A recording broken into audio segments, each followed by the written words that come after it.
오늘 함께 보실 하나님의 말씀은 마태복음 5장 1절에서 7절 말씀입니다. 마태복음 5장 1절에서 7절 말씀입니다. 우리 함께 교독하도록 하겠습니다. 제가 먼저 봉독합니다. 예수께서 무리를 보시고 산에 올라가 앉으시니 제자들이 나아온지라. 입을 열어 가르쳐 이르시되 심령이 가난한 자는 복이 있나니 천국이 그들의 것이며 애통하는 자는 복이 있나니 그들이 위로를 받을 것이며 온유한 자는 복이 있나니 그들이 땅을 기업으로 받을 것이며 의에 줄이고 목마른 자는 복이 있나니 그들이 배부를 것이며. 다 같이 읽겠습니다. 긍휼히 여기는 자는 복이 있나니 그들이 긍휼히 여김을 받을 것이며. 아멘.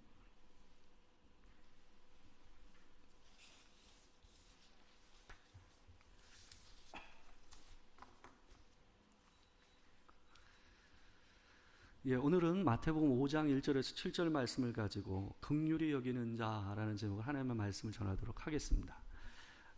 우리가 이제 팔복에 대해서 계속 생각하고 있습니다. 지난주까지 4개의 복에 대해서 생각해 봤고 오늘이 바로 5번째 복에 대해서 생각하는 날입니다. 긍휼이라는 말은 누군가를 보고 불쌍히 여겨서 뭔가를 하는 행동까지를 합쳐서 하는 말이 이 긍휼이라는 말입니다. 우리가 지금까지 봤던 앞에 있었던 4가지 복, 바로 심령이 가난한 자, 애통하는 자, 온유한 자, 또한 의에 줄이고 목마른 자, 이 4가지는 특징이 어땠냐 하면 자기 영혼에 대한 자기 인식과 굉장히 관계가 깊었어요. 자기를 하나님 앞에서 어떻게 생각하느냐는 거예요. 내 인생의 대안이 하나님 외에는 없습니다 라고 생각하는 것이 심령이 가난한 자의 마음이고, 자기 안에 있는 이미 하나님 앞에 구원을 받았음에도 불구하고 우리가 죄에 허덕이고 하나님 앞에서 여전히 죄의 문제로 씨름하고 있는 내 인생을 보며 애통하는 마음, 또한 그렇기 때문에 하나님께서 우리 인생 안에 들어오시는 일을 온유한 마음으로 받아들이고, 또한 다른 많은 사람들의 죄와 어그러진 부분들을 보면서 우리가 정죄하지 않는 마음, 그게 온유한 마음이다라는 말씀을 드렸어요. 그리고 우리가 지난주에 의에 줄이고 목마르다, 이런 세상, 어그러진 이 세상, 여전히 죄로 인해 힘들어하는 이 세상을 바라보면서 하나님의 나라와 그분의 통치, 그분이 하시는 말씀이 이 땅 가운데 구현되어지는 것을 갈망하며 사는 마음, 그게 의에 줄이고 목마른 자다라는 얘기를 드렸습니다. 오늘 이 긍휼이라는 것은 뭐냐 하면 하나님 앞에서 우리가 마음 먹었던 이 4가지의 복의 마음이 그 다음으로 이어지는 마음이 바로 긍휼이에요. 그러니까 이 4개를 통과해야만 어때요? 예수께서 얘기하시는 이 긍휼히 여기는 자의 마음을 갖게 되는 그런 게 바로 오늘 우리가 보게 될 이 긍휼히 여기는 자의 마음입니다. 세상에는 누군가를 보면서 남달리 안타까워하고 그 마음, 그 어려움들을 보면 그냥 지나치지 못하는 사람들이 있습니다. 그죠? 시장에서도 보게 되면 다른 데서 사는 콩나물이 훨씬 더 싱싱하고 더 저렴함에도 불구하고 노상에서 파는 이 스드른 콩나물을 일부러 할머니에게서 더 돈 주고 사는 사람들이 있어요. 그리고 남의 어려운 부분들을 쉽게 지나치지 못하는 그런 사람들이 있습니다.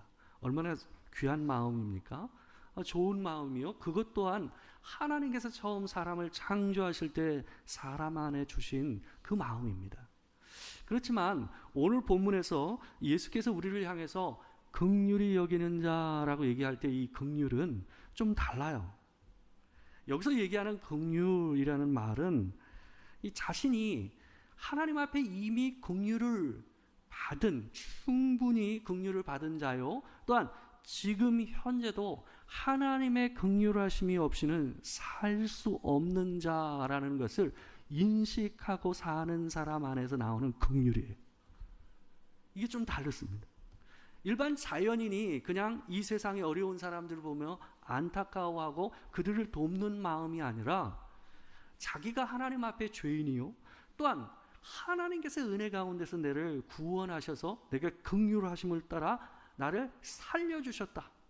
그리고 지금도 그 하나님의 긍휼하신 은혜가 없이는 살 수 없는 존재다라는 것을 인식하면서 나오는 긍휼. 이것은 굉장히 다른 개념입니다. 이 본래 한자로 이 긍휼이라는 말은요, 이 독특한 좀 유래가 있더라고요. 제가 이 한자와 관계된 한 교수가 써놓은 이 긍휼이라는 말의 유래를 갖다가 제가 한번 어원을 제가 살펴봤습니다. 그 블로그에 올려놓은 글이었는데, 이 긍휼이라는 말이 좀 독특한 말이더라고요. 이 긍이라는 말이요, 한자로 이 자랑할 긍, 또한 불쌍히 여길 긍이라는 말이에요. 근데 좀 이상하지 않습니까? 자랑한다라는 말과 불쌍히 여긴다는 말이 어떻게 같이 공존합니까? 좀 이상하잖아요. 그죠? 근데 이 한자가 어떤 상황에서 나왔다라는 걸 갖다가 떠올리면 이 말이 무슨 말인지 알 수가 있어요. 이게요, 한자의 조합이 어떻게 되어 있냐면, 한 젊은 군인이 군복을 입고 이 창을 들고 자기가 늠름하게 자기의 모습을 자랑하는 마음으로 서 있는 데서 나온 말이 긍자라는 거예요. 근데 주변에 있는 사람들이 봤을 때는 어때요? 제가 전쟁에 나가면 다칠지 모르고 또 죽을지도 모르는데 하면서 그 친구를 보면서 어때요? 안타까워하는 마음으로 바라보는 마음. 이게 긍휼이라는 거예요. 이게 한자의 의미랍니다. 근데요, 성경에서 얘기하는 긍휼은 좀 달라요. 예수께서 얘기하시는 긍휼은요, 누군가가 그냥 다른 사람을 갖다 안타까워해서 그냥 내려보면서 얘기하는 그런 긍휼이 아니에요. 성경에서 얘기하는, 오늘 본문에서 얘기하는 긍휼은 공감이에요. 공감. 나도 그런 사람이라는 거예요. 내 존재를 알아서 나에 대한 바른 인식에서 나오는 남을 향한 안타까운 마음, 그래서 행동을 하게 하는 마음, 그게 긍휼이라고 얘기하고 있어요. 예수께서요, 마태복음 9장 13절에서 이 긍휼이라는 말이 어떤 건지를 갖다가 좀 시사해 주는 말씀을 하셨어요. 마태복음 9장 13절 말씀을 보게 되면 예수님이 이런 말씀을 하셨습니다.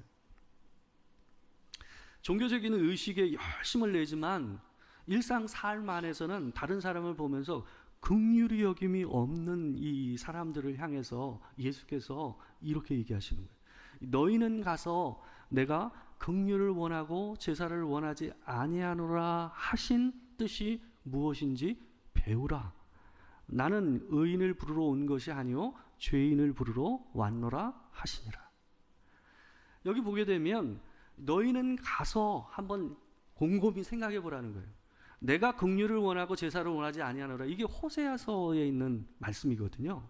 이 호세아서에서 하나님께서 얘기하신 그 말씀이 무슨 뜻인지 한번 곰곰이 생각해 보라는 거예요. 이게 무슨 말인가? 이게 이런 거예요. 제사라는 건 뭡니까? 하나님 앞에서 제사는요, 제사를 드린다고 해서 죄가 용서되는 게 아닙니다. 하나님 앞에서 동물을 잡고 또 이 피해 제사를 하나님 앞에 올려드리고 또 태우고 뭐 이러는 과정들은 솔직히 그 제사 자체가 우리를 구원하고 우리의 죄를 깨끗하게 하기 때문에 그 일을 하는 게 아니에요. 자기가 기른 짐승을 가지고 와서요, 자기가 잡게 했어요. 제사장이 잡아주는 게 아닙니다. 자기가 잡는 거예요. 자기가 기른 짐승. 그럼으로써 그 짐승이 죽어가는 과정과 피를 흘리는 과정을 오롯이 보면서 뭘 느끼는 거예요? 내가 저지른 죄가 얼마나 큰지, 얼마나 심각한 문제인지를 확인하는 거예요. 그리고 그 죄가 깨끗해지기 위해서는 나를 대신해서 다른 어떤 존재가 동일한 생명을 잃는 일이 있지 않고서는 우리가 구원을 받을 수 없다라는 것을 자기가 시청각적으로 자기 스스로 보게 만들어 놓은 장치, 그게 뭐예요? 그게 제사예요. 그러니까 제사의 본질은요, 뭐에 있냐면 하나님의 긍휼하심을 기대하고 드리는 거예요. 제사의 행위 자체가 하나님 앞에서 우리를 구원하고 깨끗하게 하는 게 아니에요. 제사를 드리면서 뭐가 없으면 안 돼요? 하나님을 향한 애절한 마음, 긍휼을 바라는 간절한 마음, 그게 없으면 제사가 제사가 아닌 거예요. 그런 마음으로 하나님 앞에 제사를 드리는 자는 마음 안에 뭘 안고 나오게 될까요? 하나님께서 자기에게 부어주시는 긍휼을 채워서 나오는 거예요. 그게 제사예요. 하나님 앞에서 내가 구원받을 수 없는 존재임에도 불구하고 하나님께서 나를 긍휼히 여겨주셔서 다시 내 죄가 깨끗하게 됐다라는 의식을 가지고 자기 집으로 돌아가는 거예요. 근데 그런 제사를 드리고 나온 사람이 다른 사람을 보면서 긍휼히 여기지 않는다라는 것이 어떻다라는 거예요? 하나님 보기에 그게 코미디라고 얘기하는 거예요. 희극이에요, 희극. 그것을 예수님께서 비유로 얘기하신 게 있어요. 그 내용을 비유로 예수님께서 바꿔서 얘기하신 게 마태복음 18장 말씀에 나와요. 거기에 보게 되면 빚을 탕감받은 종의 이야기가 나옵니다. 주인이, 그 임금이 종을 부릅니다. 그리고 내 빚을 갚으라고 그래요. 그 사람이 진 빚이 얼마냐면 1만 달란트였어요. 그건 상상할 수 없는 돈이에요. 과장법이에요. 그건 한 나라의 1년치 예산에 해당되는 돈이었어요, 그 당시에. 그러니까 엄청난 돈에 대해서 갚으라고 그러니까, 갚을 게 없다고 그러니까 어떻게 해요? 네 아내와 자식을 팔아서 그 돈을 갚으라라고 주인이 얘기해요. 그러자 이 사람이 애원을 하면서 주인한테 간절한 마음으로 불쌍히 여겨달라고 애원을 합니다. 그때 주인이 상상하지도 못했던 행동을 합니다. 그 1만 달란트라는 빚을 어때요? 탕감해줘요. 이 유예해 주는 것이 아니라 탕감을 해줬다. 근데 아주 예수님께서 주시는 비유가 해학적인 게, 그 사람이 나가서 길에서 누구를 만나냐면 자기에게 빚진 사람을 만납니다. 100데나리온 빚진 사람이에요. 100데나리온. 두 수치가 비교가 안 되는 거예요. 근데 그 사람을 만나가지고 이 사람이 어떻게 하냐면 멱살을 잡는 거예요.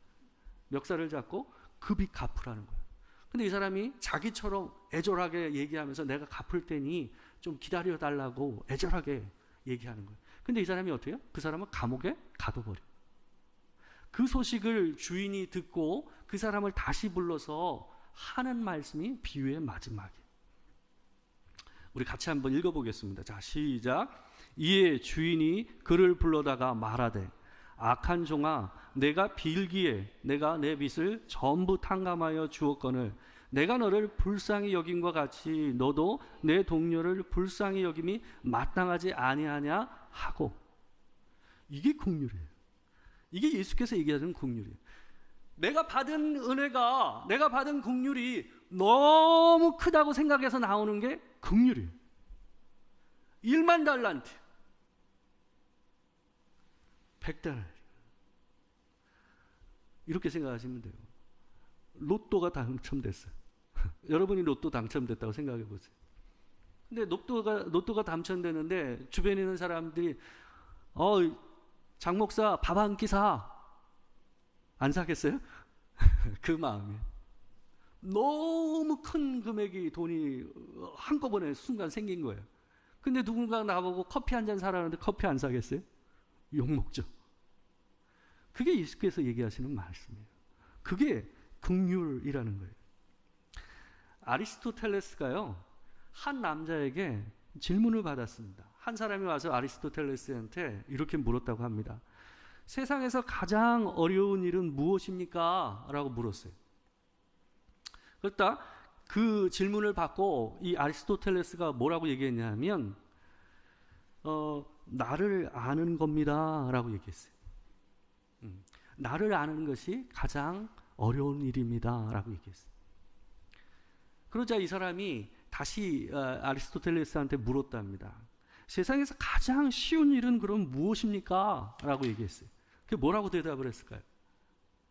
남 이야기 하는 겁니다 라고 했어요. 굉장히 의미심장하죠? 그잖아요. 남 이야기 하는 것처럼 쉬운 게 어디 있어요? 이게요, 사람이 자기가 그 사람의 인생 안에 들어가 있지 않으면 남 이야기 하는 게 너무 쉬워요. 그죠? 사람이요, 남을 향해서 나가는 말과 판단과 행동은 결국 어디에 달려있냐면 나를 얼마나 제대로 알고 있느냐에 달려있다라는 거예요. 일반 철학자들도 그걸 알아요. 성경에서 얘기하는 긍휼이 그거예요. 나를 어떻게 알고 있냐. 하나님 앞에 있는 나, 하나님 앞에서 죄인으로 있는 나, 하나님 앞에서 용서받은 죄인으로 있는 나를 얼마나 인식하고 사느냐가 그 긍휼의 크기, 내가 이미 받았고 지금도 받고 있는 그 긍휼의 크기가 얼마나 하냐에 따라서 내가 다른 사람에게 주는 긍휼이 다르다라고 얘기하고 있는 겁니다. 제가 이전에도 한번 말씀드린 적이 있는데, 저는 그 여행하는 유튜버들의 이 영상들을 종종 봐요. 좋아합니다, 그걸. 다른 나라의 삶의 상황을 보고, 그리고 그런 문화의 차이나 이런 걸 보는 게 재미있더라고요. 제가 못 가보는 데니까.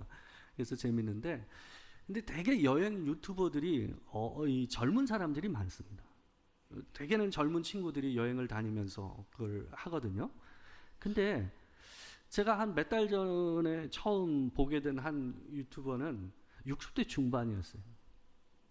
그러니까 60년생인가 61년생인가 아마 그러신 것 같더라고요. 화천이 고향이시대요.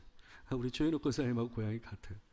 근데 화천이 고향이신데 제가 보면서 젊은이 유튜버가 보는 관점과 이 나이가 있으신 분이 이 동남아나 이런 어렵게 사는 사람들의 삶을 보면서 느끼는 바가 굉장히 다르더라고요.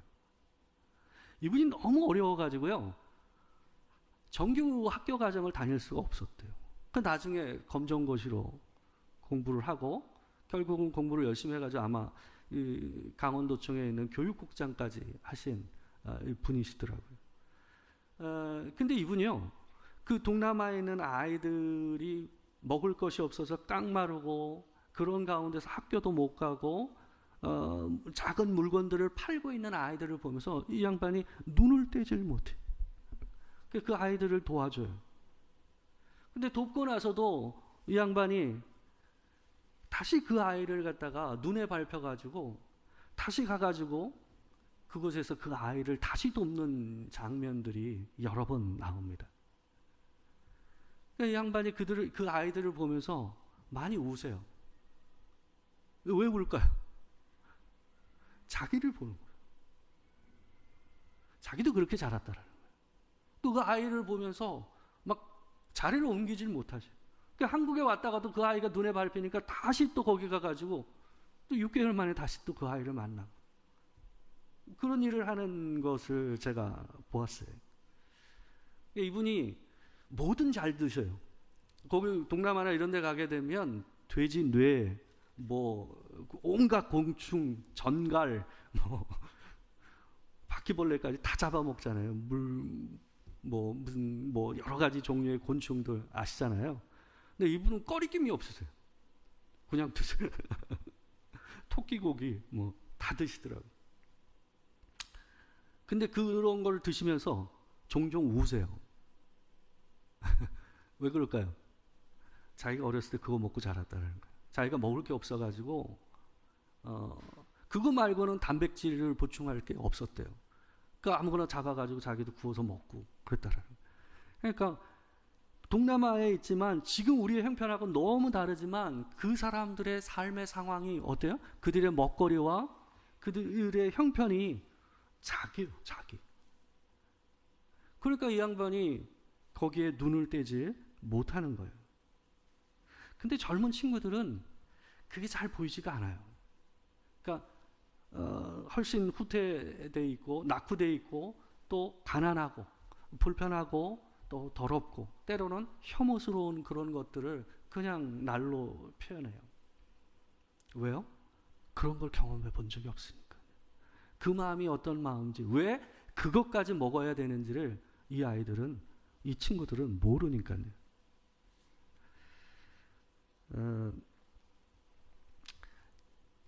공감이 되지 않으면 긍휼이 나가지가 않는 거예요. 그런데 제가 우리가 사람을 돕는다라는 게, 누군가를 돕는다라는 게 그렇게 쉽지는 않습니다. 제가 한 일주일 좀 전인가 한 교회에 있는데 전화가 왔어요. 아마 교회 전화로 왔던 건지 그랬던 것 같은데 한 50대 후반에서 60대 정도 되시는 한 여자분이었어요. 근데 저한테 도와달라고 그러시더라고요. 자기가 돈이 없어서 치료를 받아야 되는데 치료를 못 받고 있다라는 거예요. 그래서 제가 처음에는 저희는 좀 작은 교회니 좀 큰 교회에 이렇게 돕는 데가 있으니까 한번 좀 전화를 해보시면 어떠겠냐고 제가 그렇게 얘기를 했어요. 그랬더니 하시는 말씀이 이미 자기가 큰 교회에 전화했는데 거절을 당하셨다라는 거예요. 그래서 저한테 계속 도와달라고 얘기를 하시더라고요. 그래서 마음도 불편하고 또 거절하고 나면 제가 굉장히 힘들 것 같아서 계좌번호를 달라 그래가지고 제가 입금을 해드렸어요. 요즘은요 도와달라고 하시는 분들이 금액을 정해서 얘기합니다. 요즘은 교회에 이렇게 와서 뭘 좀 도와주세요 이런 분들이요 좀 도와주세요 이러지 않아요. 요즘은 뭐 얼마 주세요 이래요. 전화로도 그분도 저한테 얼마 주세요 그래요. 이게 최저임금이 올라서 그런지 도와달라는 금액도 커요. 예전처럼 적은 금액이 아니에요. 그건 어느 정도 이상을 줘야 된다. 조금 주면 혼나요. 뭐라고 그래요? 그거 가지고 아무것도 못해요 목사님 이래요. 그래서 그 돈을 갖다가 그분한테 제가 입금을 해드렸어요. 근데 한 며칠 지나서 집에 앉아 있는데 갑자기 또 전화가 왔어요. 약간 익숙한 듯한 전화번호예요. 근데 그분이 전화 와서 저보고 또 도와달라는 거예요. 한 2, 3일 지났어요. 저보고 또 도와달라고 그러시더라고요. 그래서 이번에 저는 좀 거절을 했어요. 다른 분한테 한번 좀 요청을 해보시라고 좀 거절을 했어요. 그게 제 수준인 것 같아요. 제가 신학교 다닐 때 한 교수님이 저희한테 얘기했던 말이 기억이 남아요. 제가 20대 초반인데 그분이 무슨 말을 했냐면 저희한테 교회에서 누구 도울 때 이런저런 계산하지 말라는. 도우면 어떨까? 저 사람이 어떤 반응을 할까? 뭐 이런 잡스러운 생각하지 말고 아주 거칠게 이분이 표현하셨어요. 쓸데없는 말들 하지 말고 그냥 도우라는 거예요. 안 그러면 못 돕는다는 거예요. 그게 맞아요. 저를 보면 그게 맞아요. 디트리 보네퍼라는 유명한 독일의 목사님이 이 긍휼과 관계에 대해서 이런 글을 썼어요. 제가 한번 읽어드릴게요. 한번 보십시오. 긍휼히 여기는 사람들은 마치 자신의 필요와 괴로움이 모자라는 듯 타인의 괴로움, 굴욕, 죄를 스스로 떠안습니다. 그들은 억압받는 자, 병든 자, 가련한 자, 약한 자, 쫓겨난 자, 불안으로 고통받는 자에 대한 사랑을 억제할 줄 모릅니다. 그들의 연민은 타인의 괴로움과 죄에 영향을 받지 않습니다. 치욕에 빠지는 사람이 있으면 긍휼히 여기는 사람은 자기 명예를 걸고 그를 감쌀 것입니다. 그리고 그들의 수치를 자신에게 뒤집어 씌워 버립니다. 그들은 긍휼을 택하기 위해 인간에게 있어서 값을 매길 수 없을 만큼 소중한 존엄과 명예를 내던져 버립니다. 왜냐하면 그들이 아는 유일한 존엄과 명예는 바로 주님의 긍휼히 여기심 뿐이기 때문입니다. 이 글을 읽으면서 저하고 너무 거리가 멀다라는 느낌이 좀 많이 들었어요. 스스로 좀 많이 부끄러웠는데 이분 말대로 한다면 한마디로 긍휼이라는 게 뭐냐면 생각할 겨를도 없이 긍휼을 베풀게 되는 마음이에요. 계산할 필요도 없이 그 사람을 보면 내가 지금 형편이 어떤데 내가 지금 여전히 힘든데 이런 거 생각할 겨를도 없이 손이 나가는 거 그게 긍휼이라고 얘기하신 거예요. 예수님께서 그러셨거든요. 제자들은 예수님하고 함께 있으면서 예수님의 그런 오지랖이 굉장히 부담스럽고 귀찮았어요. 이해하기가 어려웠어요. 그 1만 명 넘는 사람들이 광야에 굶주리고 있는데 그 사람들을 빨리 보내서 그 사람들이 알아서 좀 다른 집들 들려서 먹을 것을 찾게 하라고 제자들이 예수님께 제안을 합니다. 근데 예수님께서 뭐라 그러냐면 이 사람들이 이대로 보내면 이미 며칠 굶었거든요. 이 사람들이 이미 이대로 보내면 가다가 기진해서 쓰러진다. 그래서 보낼 수 없다는. 그래서 하신 기적이 뭐예요? 오병이어 사건이었어요. 한 번은 유대 지역에서 돌에 맞아 죽을 뻔했는데 겨우 살아나오셨어요. 근데 조금 지나고 나서 다시 제자들한테 예수님께 뭐라고 얘기하셨냐면 요한복음에 있는 말씀인데 유대로 다시 가자는 거예요. 제자들은 그 말이 이해가 안 됐어요. 그래서 제자들이 한 말이 뭐였냐면 라비여 방금도 유대인들이 돌로 치려 하였는데 또 그리로 가시려 하나이까. 제자들은 예수님의 그런 행동과 태도가 이해가 안 됐습니다.